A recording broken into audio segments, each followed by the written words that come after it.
Anstellen vor dem Sicherheitscheck.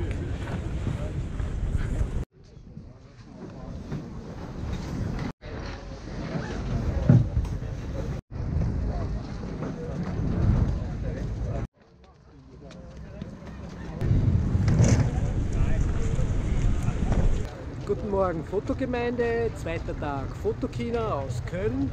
Ja, wie ihr schon eingangs gesehen habt, die Sicherheitsstandards sind sehr hoch, weil es sind ja täglich sehr viele Besucher.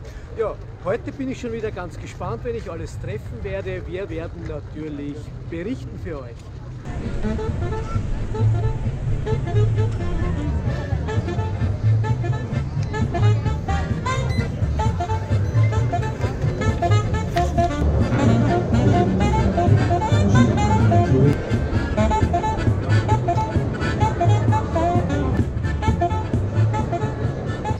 Ja, hallo. Ich habe mir heute vormittags auf der Photokina einen Vortrag über Bildbearbeitung im High-End-Bereich angesehen und er war der Vortragende. Diese ist ein Trainer und Bildbearbeiter und es war für mich eine ganz tolle Erfahrung, weil ich arbeite jetzt schon seit 20 Jahren mit Photoshop, aber was ich heute gesehen habe, war einfach so beeindruckend, dass ich ihn gebeten habe zu einem Interview und er wird sich jetzt einmal kurz vorstellen. Thank you for joining the interview. Would you just kind of say something a little bit about your work? Me and my work. Okay, so my name's Guy Gowan. I have a website and it's guygowan.com. And basically, as you saw, I was teaching. I teach image manipulation, workflow, image quality, photography, anything that somebody wants to learn.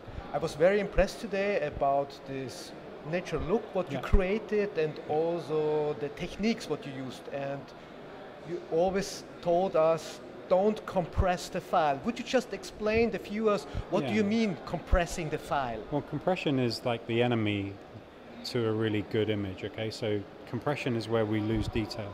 So we could take the picture of you right now and me, okay? So I've got a dark thing, this is dark, and then you light skin tone. And cameras, if we expose for the flesh tone, and that's correct, then the dark areas are going to be way too dark. So this is compression of data. So the details in my top will be very small, it'll be very, very dark. So cameras compress, that's to begin with. Even in RAW files, the exactly. cameras compressing. Of course, the camera compresses, even in the RAW file, because manufacturers apply a curve to make the image look quite good on the back of the camera. Okay, so on the screen on the back of the camera, the image is compressed to make it a consumer-based product, so you can see an image that makes you feel happy. What we really would like is a really flat image, really flat image with all of the detail in the RAW file, but we can't have that. Even in a RAW file, the manufacturers are compressing the files. The file is compressed, so if you shoot for the highlight, then the shadows are gone. If you shoot for the shadows, the highlights are gone. So that's one form of compression. That's the first one we have to deal with. That's why HDR became quite popular, to try and get all the highlights and the shadows at the same time, because cameras can't do that. Even though the camera can see that detail, the manufacturers compress the detail to try and make it look like we can get it right in camera when you can't. So that's the first form of compression. So we have to decompress the shadows to make it, all the subtle details in here and all the details in my top, we would have to decompress the shadows to make it look realistic. That's one form of compression. But the biggest form of compression I try to avoid is the compression that occurs when you're retouching, when you wang a slide bar left and right, or you go to the curve like the guy did when he made it white. Yeah. All he cared about was making it look like it was white. He didn't care about how he made it white. And by dragging the curve all the way down, you're going to get banding. If you do that really big thing in the curve, that's another form of compression, because you're compressing the data or decompressing the data to such a huge amount, you then start to get steps. Everybody knows that. Yeah. So there's this weird civil war with retouching. We need to retouch the pictures or process the files because they're not good enough when they come from the camera. But the more processing and the more retouching we do, the worse the image is, because every time you make a manipulation, you compress. Every time you touch the image to make it better, somewhere else, you're going to make it worse. So I try to avoid slide bars, wang bars. So that's why I take a little bit of extra time to switch channels. Yeah, make with channels channels technique, yeah. with the mask technique, Yeah. and also with selective color. Yeah, selective color is just genius. It's the best way to manipulate color. Geil, thank you for the interview. You're welcome. Ja. Liebe Leute, ich werde versuchen, dass wir ihn nach Österreich bekommen, weil das müsst ihr euch unbedingt einmal anschauen, wie er schnell, effizient und trotzdem mit einem perfekten Look Bilder retuschiert.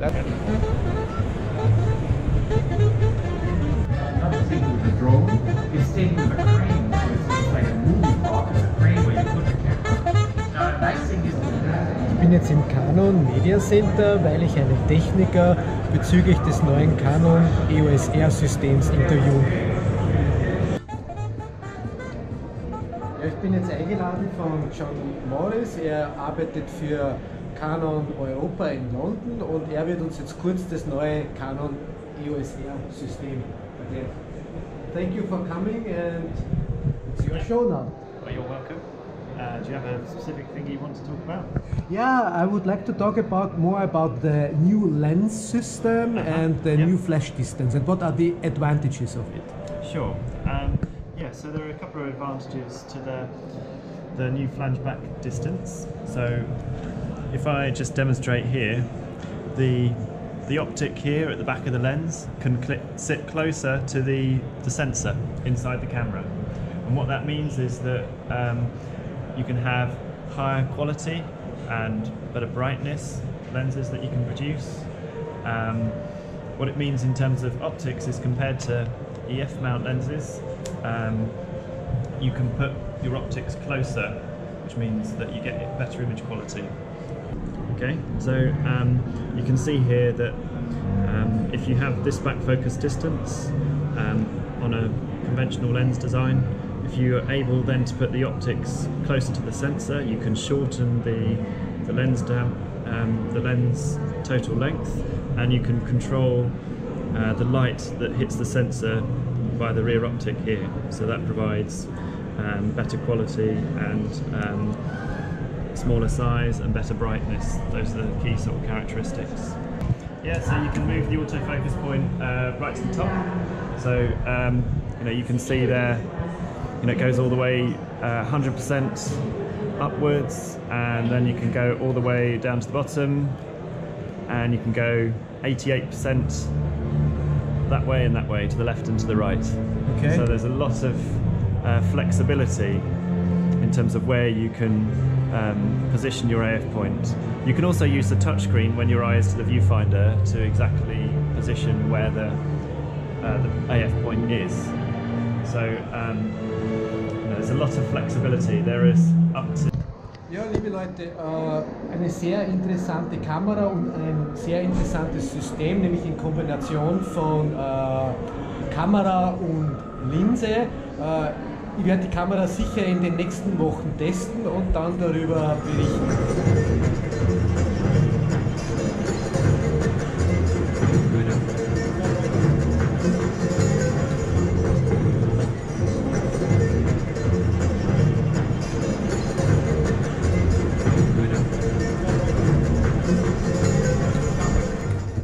Ja, das war heute wieder ein sehr interessanter Tag. Ich habe mich irrsinnig lang unterhalten mit einem Retoucher aus London.